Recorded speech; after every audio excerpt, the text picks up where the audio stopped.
Hi, this is Aiden Smith from SiliconValleyFit.com. How important is balance in the game of golf? If you consider the fact that from the top of the backswing to the point of impact, you've got a quarter of a second, and in that fraction of time, your body is going through 3 planes of motion, your joints are working in all types of directions, plus at the same time you're transferring your weight from the trail leg or the trail foot to the lead foot, right?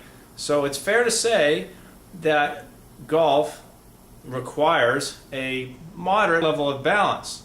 Now, to determine your level of balance, the best way to do it is called, to test it is called the single leg test. And what you're going to do is you're going to close your eyes, which shuts off the vestibular system for the most part and the visual system. Those are 2 very important feedbacks to balance. And when you eliminate those, it forces the body to work on the neuromuscular part of the proprioceptive system. So if you are lacking in that department, by improving the neuromuscular system, you're going to improve balance. So this test, I just wanted to make you aware of what it's actually focusing on. Now, what you're going to do when you perform it is you're going to stand on one leg with a hip flexed at 90 degrees, which looks like, from a side view, I should give you a view here, your femur is going to be parallel to the floor.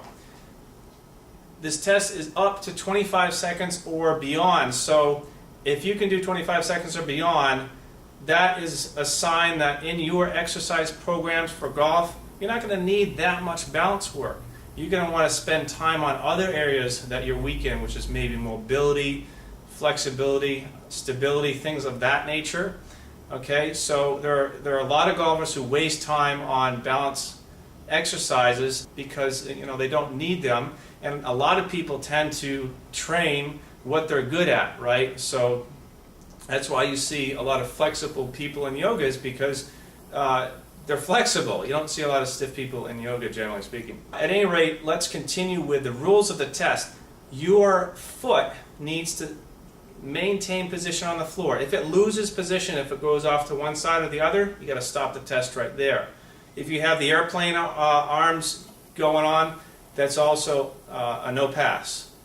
Okay, you're going to get a little foot movement and a little ankle movement in terms of the body trying to correct itself. And you may get a little movement, up top, kind of like this. That's completely fine.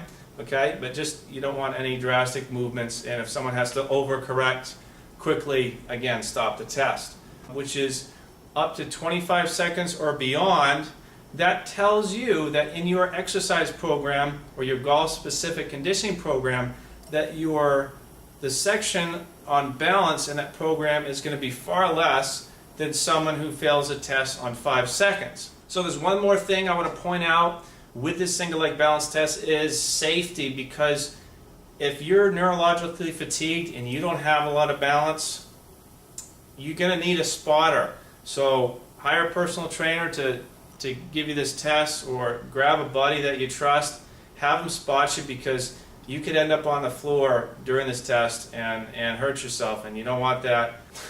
It's definitely would be not an interesting way to injure yourself anyways. So hope you enjoy the single leg balance test, and again, I'll give you an idea on how much balance you need to work on. Make sure also that you train the left, you test the left leg as well as the right leg, because there could be a big difference. You could have 25 seconds on the left leg, and on the right leg you may fail at 10 seconds. If that's the case, you got to work on that right leg 2 to 1 during your programs, or maybe just focus in on that one leg. So try the single leg balance test. Don't get hurt, and have fun.